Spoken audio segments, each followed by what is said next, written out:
Yarim dolzarb yangiliklari bilan dunyo yangiliklari o'z ishini boshladi. Zelenskiy ancha yomonroq ko'rinishni boshladi. Tramp Ukrainadagi mojaroni to'xtatishga va'da berdi. Ukraina Rossiyadagi nishonlarga zarba berishga haqli — NATO bosh kotibi. Ramzan Qodirov O'zbekistonga keldi.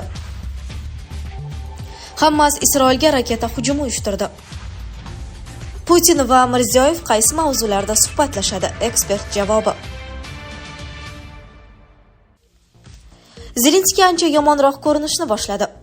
Vladimir Zelenskiy ancha yomonroq ko'rinishni boshladi. Bu haqda RIA Novosti Dik gazet nashriga tayanib xabar berdi. Zelenskiy borgan sari charchagan, g'azablangan va odamovi sifatida ko'rinmoqda. Bu ehtimol giyohvandlikdan xalos bo'lish sohasidagi tibbiyot mutaxassislarining vakolatiga kiradi, deyiladi materialda. Shu bilan birga maqolada ta'kidlanishicha, Kiyev rejimi safarbarlikni kuchaytiruvchi qonun qabul qilinishi bilan orqada qolgan barcha erkaklarni istisnosiz ochiqchasiga rad etuvchilar deb atay boshladi.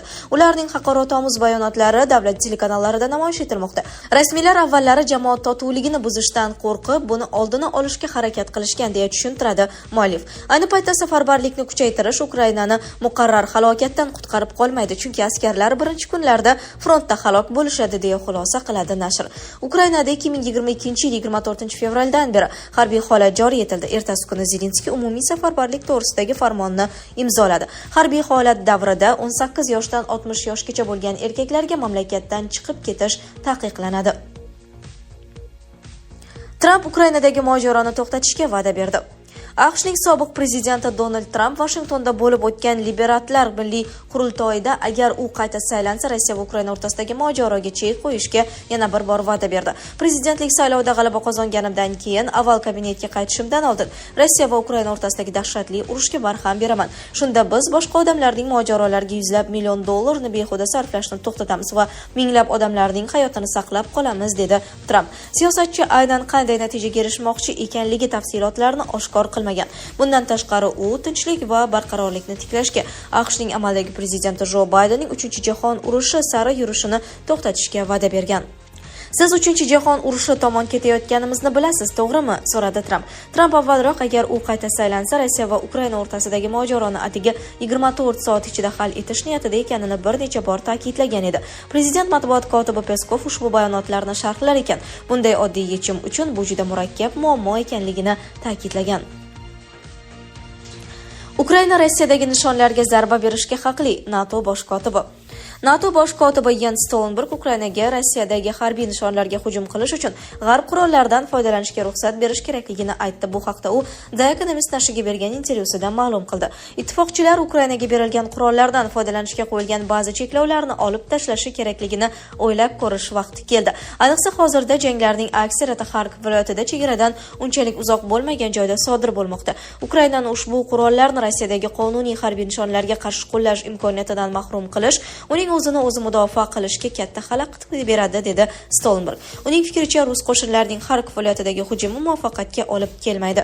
Ruslar katta yo'qotishlarga duchor bo'lgan holda bosim qilishda va kichik muvaffaqiyatlarga erishishda davom etadi, deydi NATO bosh kotibi. Stoltenberg ittifoqchilar Ukrainaga 1 million artilleriya o'qlari va'da qilib, buni amalga oshirilmaganidan hayratlandi. Bu nima ekanini eslashimiz kerak. Bu Rossiyaning Ukrainaga qarshi agressiv urushidir.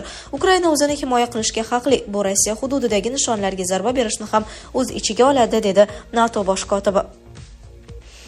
Ramzan Qodirov O'zbekistonga keldi. Video.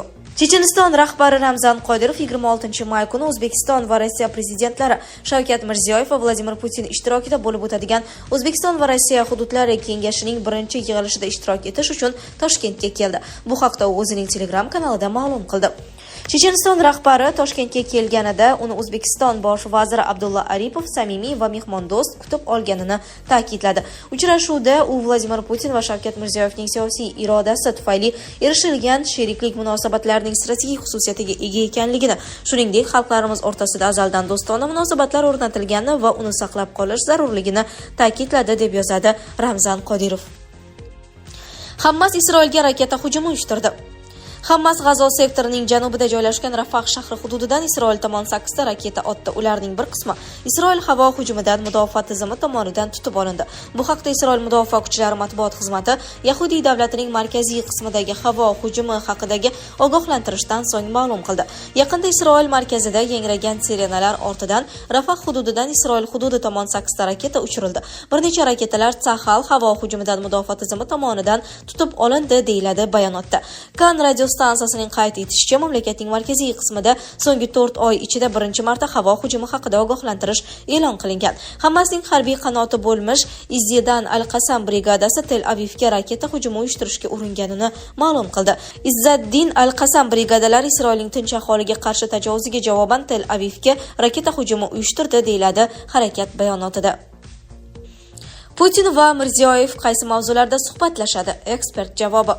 Rossiya prezidenti Vladimir Putin va O'zbekiston rahbari Shavkat Mirziyoyev G'arbning Markaziy Osiyoni Rossiya uchun ikkinchi jabhaga aylantirishga urinishlari va buning oldini olish yo'llarini muhokama qilishadi. Bu haqda MDH Davlatlari institutining Markaziy Osiyo bo'limi boshlig'i Valentin Grozin RIA Novosti bilan suhbatda ma'lum qildi.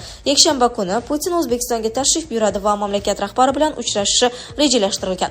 Uchrashuvning rasmiy materiallaridan ma'lum bo'ladiki, prezidentlar MDH, SHT va BMT doirasidagi hamkorlik hamda mintaqaviy masalalarni muhokama qilishi kerak. G'arbiy Markaziy Osiyoning ikkinchi frontga yoki ikkinchi frontning o'ziga xos turiga yoki Rossiyaga qarshi to'liq front bo'lmasa ham G'arbga qarshi kurashda Rossiyaga qarshi kurash olib boradigan, Rossiyada muammolarni keltirib chiqaradigan va Rossiya resurslarini g'arbiy yo'nalishdan janubiy yo'nalishga tortadigan mintaqaga aylantirmoqchi, dedi Grozin. Uning ta'kidlashicha, bu G'arb siyosatchilarining ko'plab bayonotlarida va Vladimir Zelenskiyning bayonotlarida ko'rinadi. G'arb hatto Rossiya uchun sharqda muammo yaratish istagini yashirmayapti, deya ta'kidladi ekspert va hech kim Markaziy Osiyo davlatlarining o'z manfaatlari bilan qiziqmaydi. Sizlarga yetkazmoqchi bo'lganlarimiz shulardan iborat edi. Dunyo yangiliklaridan uzoqlashmang.